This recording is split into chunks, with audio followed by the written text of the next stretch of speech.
Guys, welcome back to the Priyanka Saurabh blog. आणि आज आहे वटपौर्णिमा. तर मी मस्त केस वगैरे धुवून झाली आणि थोडंसं मेकअप लावून झाली. मी रेडी आहे, फक्त मला साडी नेसायची बाकी आणि बाकीचं पूजेचं गोष्टी तयारी करायची बाकी आहे. ठीक आहे, तर त्यामध्ये सौरभ काय करते तुम्हाला दाखवते. मोबाईल घेऊन फक्त बसलेला. मी मोबाईल नाही घेते. मी माझ्या बायकोसाठी उपवास पण ठेवलाय वटपौर्णिमाचा, कळलं का? फक्त बायकांनी नाही ठेवायला पाहिजे, नवऱ्यांनी पण ठेवायला पाहिजे. हे ती सांगत नाहीये, फक्त मोबाईलवर टाइमपास करतो हे ती सांगते. आणि थांब तू आधी तुझे कपडे दाखव. तू काय घालणार आहे साडीचे? दाखव. मी सांगते. तर मला एक गोष्ट सांगायची. ह्या मुलाला मी सांगितलं वटपौर्णिमेची मला साडी हवी, त्याने मला ती घेऊन नाही दिली आहे. तिला मी साडी घेऊन दिलेली द्वारकेची, आणि ती द्वारकेची साडी कुठे आहे ते तिला माहिती आहे ना. त्याचा ब्लॉग शूट झाला ना, रील. काय आहे त्या साडीचं, काय यूज केलं? पण वटपौर्णिमेला साडी हवीच दिलीच नाही. हा, तर वटपौर्णिमाच्या दिवशी देईन. आज सगळं झाल्यावर रात्री जाऊ. साडी घालायचा दिवस आहे आणि तू साडी दिली नाहीये. आधी दिलेल्या साडी घातलेले वापरायला सांगितलं. तर गाईस, माझ्याकडे लकीली साड्या होत्या. ते पण एक होती भावाने दिलेली, छोटी भावाची साडी यूज होते इकडे. आणि दुसरी आहे सौरभच्या मित्राच्या मम्मीने दिलेली साडी, ती तुम्हाला दाखवते. त्यापैकी सौरभला 2 साड्यांपैकी एक साडी चूज करायला सांगायची की मी कोणती नेसायला पाहिजे. ठीक आहे. त्या मित्राचं नाव आहे सूरज माने. सूरज बघ माझे ब्लॉग नालाय का. तर गाईस, पहिली आहे ही साडी जी माझ्या भावाने भाऊबीजेला दिलेली. कुठला भाऊ? त्याचं नाव काय? यूज होते. अरे भावाचं नाव काय? भावाचं नाव आहे प्रतीक जुवाटकर. प्रतीक जुवाटकर, ओके. तोच ज्याचं लग्न आम्ही ठरवायचं ट्राय करतोय, दुबईवाला. तर ही साडी छान अशी आहे. जसं मी ब्लाऊज, मला माहीत होतं की सौरभ ऐकतावेळी मला टांग देणार, त्यामुळे मी माझा ब्लाऊज छानपैकी रेडी करून ठेवलेला आहे. आणि बाय द वे ही शिलाई मारायला भांडूपला गेली. हिला सगळं काय पाहिजे ना, हिला म्हणणे ठाण्यात काहीच नाही भेटत, सगळं भांडुपलाच भेटते. भांडुपला चांगले डॉक्टर, भांडुपला चांगले टेलर, भांडुपला चांगले भाज्या. आणि दुसरी साडी आहे जी छान अशी. ही कोणी दिली? प्रॉपर हिरवी नाही बोलू शकत. हे तुझ्या मित्राच्या मम्मीने दिली. माझ्या मित्राच्या मम्मीचं नाव काय? ते नाही मला. माझ्या मित्राचं नाव काय?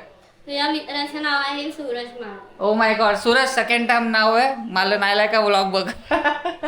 तर ही सुंदर अशी साडी आणि त्याच्यावरचा ब्लाऊज पण शिवून घेता. आपल्याकडे मल्टिपल ऑप्शन असायला पाहिजे, तसे माझ्याकडे 2 ऑप्शन अवेलेबल आहे. तर सौरभ कोणती साडी घालू? Always green. ग्रीन? हा, पण मला असं वाटतं ही घालावी. ही किती छान आहे. मुलांना बघितलं, मुली फक्त आपल्याला विचारतात काय पाहिजे, शेवटी स्वतःच खरं करतात, जसं माझ्या बायकोने केलंय. मग विचारतेस कशाला? एक फॉर्मॅलिटी. ही मला पहिल्यांदा भेटलेली ना, तेव्हा एकदा काय आम्ही मॅकडॉनल्ड्सला गेलेलो, बर्गर आणि फ्राईज घे खा. मी बोललो नको. अरे मी फॉर्मॅलिटीसाठी विचारते, हे तिचा नेहमीच आहे. हा, तेव्हा तर मला भूक लागली आणि डायरेक्ट मी खायला, आणि नवीन होतो आम्ही, तर डायरेक्ट खायला कसं सुरुवात करणार ना. अरे रे, माणसाने किती बिचाऱ्याला मदत करावं, गोरगरीबाला खायला द्यावं. ही घे, नको, ठीक आहे, खॉप. चला मग मी रेडी होते आणि सौरभ तूही रेडी हो. मी आरामशीर रेडी होणार, कारण मुलांचं काय असतं, एक कुर्ता, एक सदरा, संपला विषय. मी ही साडी घालून रेडी होते. बघितलं, मुलांच्या नवऱ्याच्या चॉईसची काय व्हॅल्यू नाही इथे. ग्रीन मध्ये चांगली दिसली असती. आणि ही साडी घालणार. बघितलं, जाऊ दे यांचा विषयच जाऊ दे. आपण साजरी करू वटपौर्णिमा. बाय. तर गाईज, सौरभला ही साडी आवडली. तर गाईज, ही मला साडी आवडली आहे आणि सौरभने सजेस्ट केलेली साडी ही ग्रीन आहे. तर मी सौरभला सरप्राईज देणार आहे ही साडी घालून. बघू त्याचे रिॲक्शन कसे येत आहेत. पण त्याला माहीत नाही की मी ग्रीन साडी नेसते. त्याला मी असं बोलले की मी ऑरेंजवाली साडी नेसणार आहे. ठीक आहे, तर बघू आपण त्याचे रिॲक्शन. बाय. तर गाईज, फायनली माझी तयारी झाली आहे आणि मी मस्तपैकी रेडी झाली आहे बघा. आणि सौरभला बिलकुल माहीत नाही की मी त्याच्या चॉईसची साडी घालते. त्याला सरप्राईज द्यायचं आहे, तर आपण सरप्राईज देऊ. बघू त्याचे रिॲक्शन काय निघत आहेत. चला सौरभ, कशी दिसते? आईच्या गावात, हे काय, तू फायनली ती साडी घातली जी मी सांगितलेली तुला. तीच घालणार ना, कारण का आज वट सावित्री आणि ऑब्विसली नवऱ्याचं नाही ऐकणार तर कोणाचं ऐकणार. आणि मला तुला नाराज नाही करायचं होतं, त्यामुळे मी छान अशी तुझ्या चॉईसची साडी घातलेली आहे. बट सिरियसली गाईज हिने खूप मोठा चांगला सरप्राईज प्रँक केला, जो माझा सगळ्यात आवडता प्रँक आहे. कारण तुम्ही बघा माझ्या बायकोला मी सांगितलेलं ग्रीनमध्ये मस्त दिसणार, एकदम सुंदर मराठी मुलगी दिसते तू. या मराठी सुंदर मुलगीच आहे. पण वाटायला पण पाहिजे ना. हा. पण तारीफ केली तरी या बायकांना समजत नाही म्हणजे काय बोलायचं. पण सिरियसली बघा हिला सुंदर आमची प्रियंका टिकम.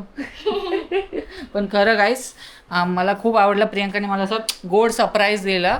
आणि असेच सरप्राईज मला देत जा ना. असं सणासुदीची का वाट बघतात हे बायका. कारण का आज आहे ना स्पेशली वट सावित्री आहे, वटपौर्णिमा आहे आणि एकच दिवस आपल्याला नवऱ्याचं ऐकायला काय एकच ना. दिवस एक दिवस फक्त एकच नवऱ्याचं दिवस ऐकायला का काय होतं? वर्षाचे सगळे दिवस नवऱ्याचे ऐकायचे. नाही ऐकायचं. हे चिटिंग आहे, ही चिटिंग आहे. नवरा किती ऐकतो? सगळं ऐकतो 24 नाही तास ऐकत, 65 डेज नाही 6000 ऐकत. Seconds every minute every second नवरा ऐकतो. नाही ऐकत. ऐकतो खोटा हे एक तर- नंबर. हा फक्त बोलायला बोलतो, ऐकत तर काहीच नाही. झिरो ऐकतो, झिरो. स्वतःची मनमानी करत असतो. अच्छा हम्म. हिला काहीच आठवत नाही, हिला जे पाहिजे ऑन द स्पॉट करतो.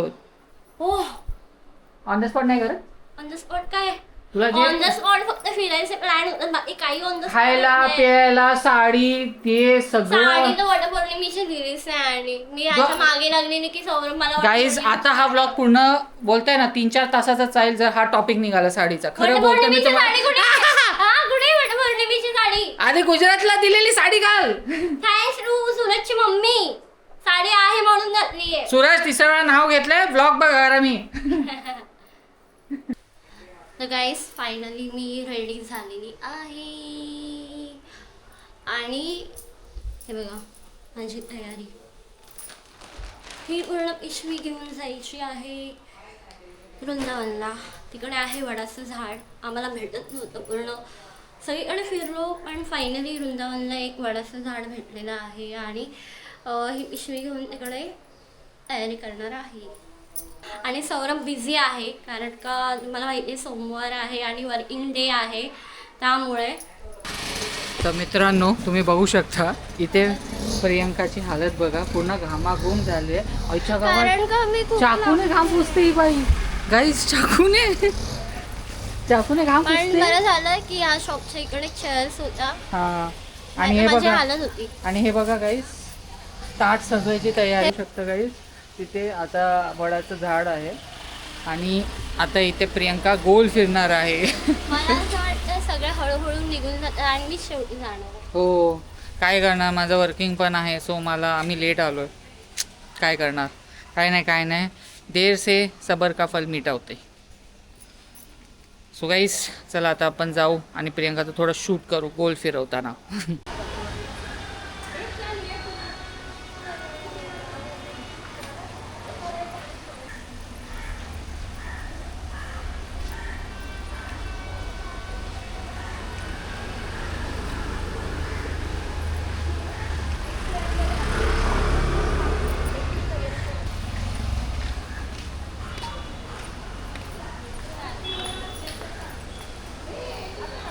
फर्स्ट टाइम ठाण्यामध्ये वटपौर्णिमा साजरी केलेली आहे. आम्हाला कालपर्यंत वडाचं झाड भेटत होतं आणि सौरभ सगळं फिरून आला. फक्त सौरभ पण हा- इन्क्लुडिंग हा- माझा भाऊ सर्वेश. हा प्लेस त्याला माहित नव्हता. मी आज सकाळी फिरला आणि एकटाच. आणि मी आणि सर्वेशने घोळ काय केला, आम्ही वडाच्या झाडाला पिंपळ सगळीकडे हा आणि दुसरी गोष्ट काय माहितीये का, पिंपळाचं झाड बघून आला आणि म्हणतो तिकडे चल आपण हे करूया.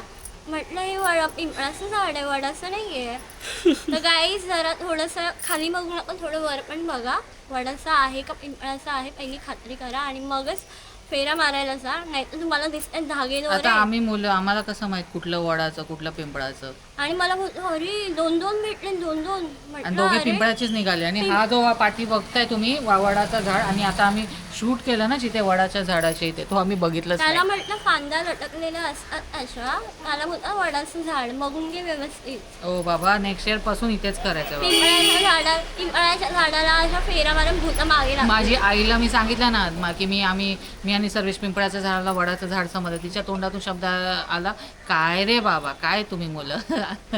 सौरभला झाडांची ओळख नाही बिलकुल पण नाही. एक सुद्धा झाड अरे आम्ही मुलं आम्हाला कसं ओळख असणार. फक्त थोडंसं ओळखली तरी पण मोठी गोष्ट आहे. थोडंच ओळखतो ना, ती खातो पण मी. चांगली आहे, टेस्टी लागते. तर कसं वाटतंय फायनली Finally झालं बाबा. सौरभने कामातून वेळ काढून माझ्यासाठी स्पेशली पूर्ण आलेला हेक्टिक डे, आहे. असं वाटतं माझा पूर्ण हेक्टिक टाइम कारण का चालू आहे. माझ्यासोबत कोणीच नव्हतं, त्यामुळे माझ्यासोबत सौरभ होता, नवरा होता आता माझा. शेवटी बायको सोबत नवराच असेल ना, अजून कोण असेल? मला आणि थोडासा ब्रेक घेतलाय कामातून आणि स्पेशली हे करायला आलोय आणि मग चल पटापट पटापट आणि आता आम्ही उपवास डायरेक्ट उद्या सोडू. उपवास उद्या सोडूया. उद्या सोडू उपवास, इडली वडा खाऊन. तर गाईज माझ्या ह्या प्रिय नवऱ्याने माझ्यासाठी एवढा टाइम काढला ऑफिसमधून आणि माझ्यासाठी स्पेशली आला, उपवास पण ठेवला. फोटो वगैरे काढले, व्हिडिओज काढले, सगळा टाईम माझ्यासाठी दिला. तर स्पेशली मी सौरभसाठी एक उखाणा तयार केला. आणि असं बघायला गेलं तर मी बॅड आहे रायमिंग जुळवाजुळव करण्यामध्ये, तरी पण मी स्वतः मेहनत केली आहे उखाणा तयार करा. लवकर सांग, आम्ही उखाणं ऐकण्यात एकदम आतुर झालो. मारला 7 जन्माचा नाही तर लाईफ टाईमचा ॲक्ट, मारला 7 जन्माचा नाही तर लाईफ टाईमचा ॲक्ट. सौरभ रावांचं नाव घेते, असंच राहू दे आमच्या प्रेमाचा ट्रॅक. फायनली झालं. नाही तर या उखाण्यात मला 10 वेळा मारलंय.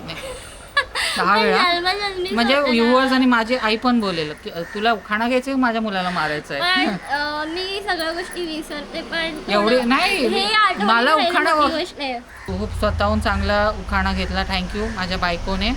हिला आठवू दे उखाणा की नको आठवू दे, पण तुम्ही आमचा चॅनल सबस्क्राईब करायला, शेअर करायला, लाईक करायला विसरू नका. आणि असंच तो बेल आयकन दाबत राहा. असेच एंटरटेनिंग व्हिडिओज, फॅमिली व्हिडिओज तुमच्या समोर येत राहू. So please tata bye bye, share, like and subscribe. Priyanka Saurabh vlogs.